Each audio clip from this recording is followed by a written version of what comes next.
গোটা পৃথিবীতে এখন মুমিনের ঈমান নিয়ে খেলা হচ্ছে। মুমিনের ঈমানের অবস্থা নিয়ে এখন তারা তামাশা করতেছে। গোটা পৃথিবী ওরা টেস্ট করতেছে, মুমিন কি জীবন্ত মুমিন না মুমিনগুলি মরা মুমিন।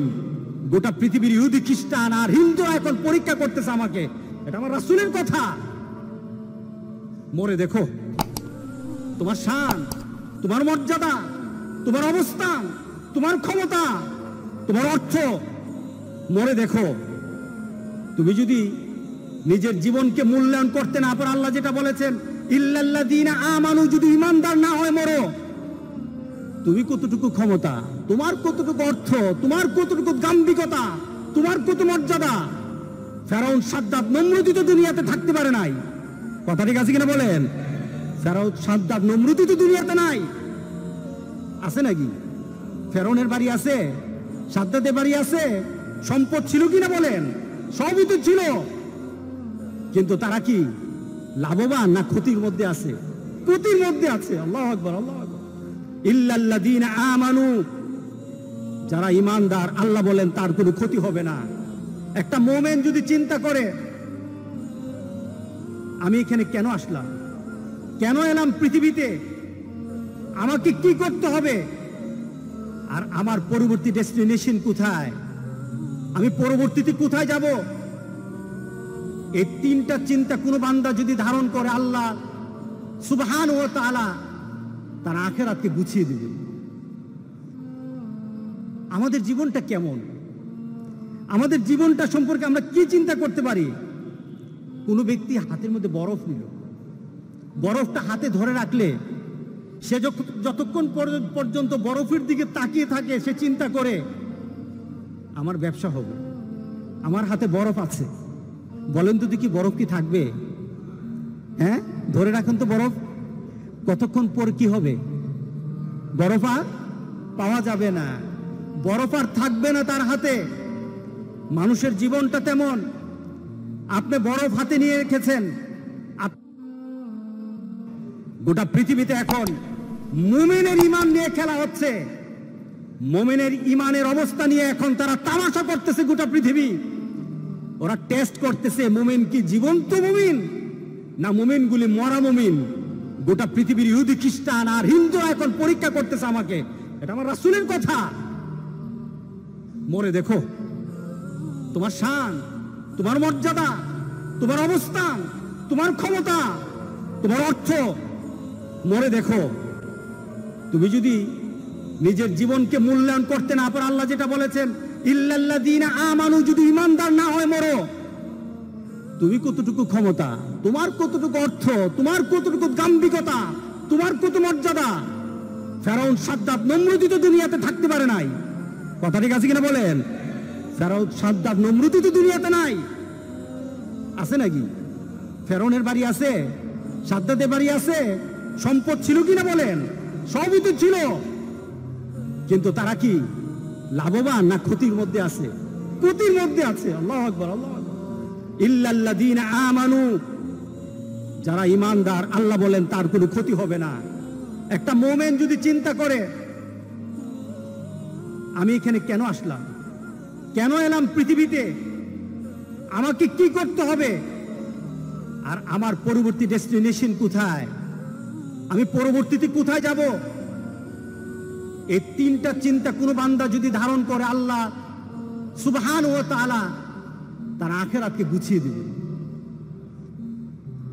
আমাদের জীবনটা কেমন, আমাদের জীবনটা সম্পর্কে আমরা কি চিন্তা করতে পারি? কোনো ব্যক্তি হাতের মধ্যে বরফ নিল, বরফটা হাতে ধরে রাখলে সে যতক্ষণ পর্যন্ত বরফের দিকে তাকিয়ে থাকে, সে চিন্তা করে আমার ব্যবসা হবে, আমার হাতে বরফ আছে। বলেন তো দেখি বরফ কি থাকবে? হ্যাঁ, ধরে রাখেন তো বরফ, কতক্ষণ পর কি হবে? বরফ আর পাওয়া যাবে না, বরফ আর থাকবে না তার হাতে। মানুষের জীবনটা তেমন।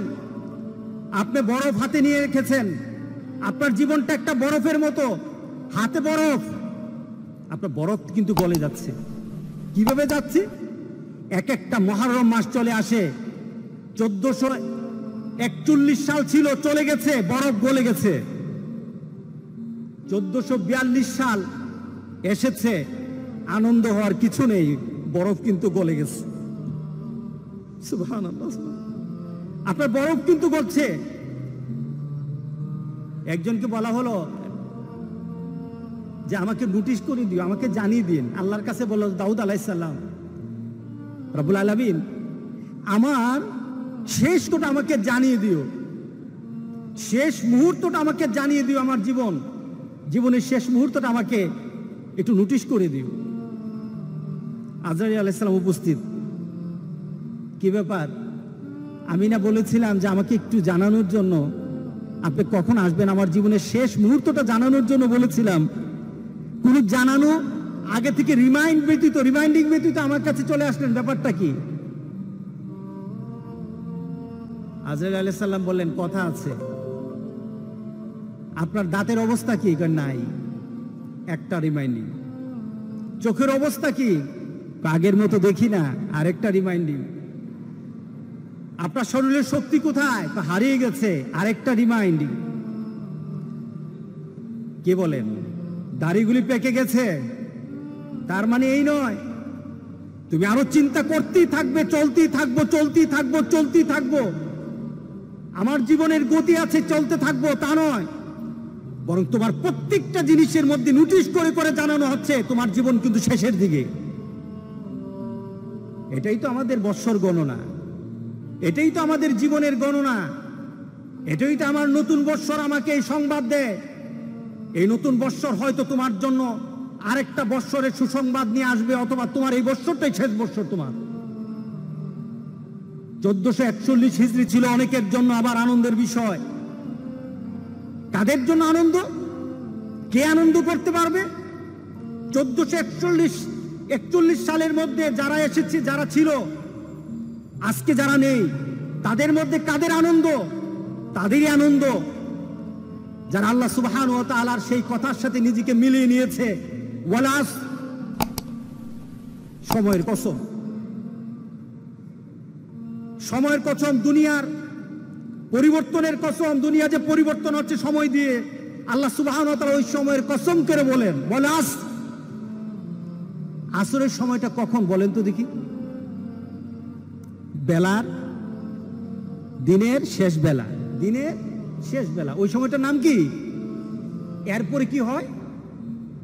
গুরুব, ডুবে যায়। এরপর কি হয়? মাগরিব। মাগরিব না? দেখুন, আল্লাহ সুবহানাহু ওয়া তাআলা আসরের নামটা নিলেন সময়কে বলার জন্য। অর্থাৎ সময়টা তোমার এত কম, তোমার সময়টা এত কম, তুমি আসরের সময় মাত্র আছো। একটু পরে কিন্তু সূর্য ডুবে যাবে। তোমার জীবনটা আসরের মতো, একটু পরে কিন্তু তোমার মাগরিব চলে আসবে। অর্থাৎ তোমার জীবনের যে সূর্যটা আছে, সূর্যটা কিন্তু প্রান্তে চলে এসেছে। তুমি সব সময়, তোমার জন্ম থেকে তুমি জীবনের প্রান্তে আছো, ডুবে যাবে একটু পরে মাগরিব হয়ে যাবে। এটাই তোমার জীবন, ঠিক না? আসরের থেকে মাগরিব কতটুকু সময়? অল্প সময়। আল্লাহু আকবার, আল্লাহু আকবার, আল্লাহু আকবার। আল্লাহ কি তুলনা দিলেন বলে। আজ এখন মিলিয়ে নেন, আপনার আমার জীবনকে এখন মিলাই।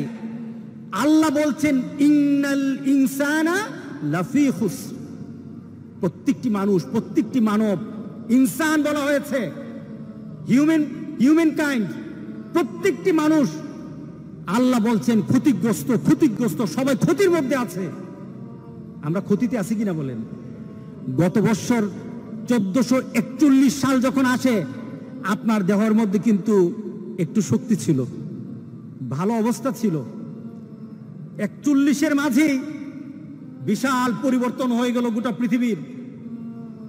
একটা কষ্টদায়ক পরিবেশ আরম্ভ হয়ে গেল।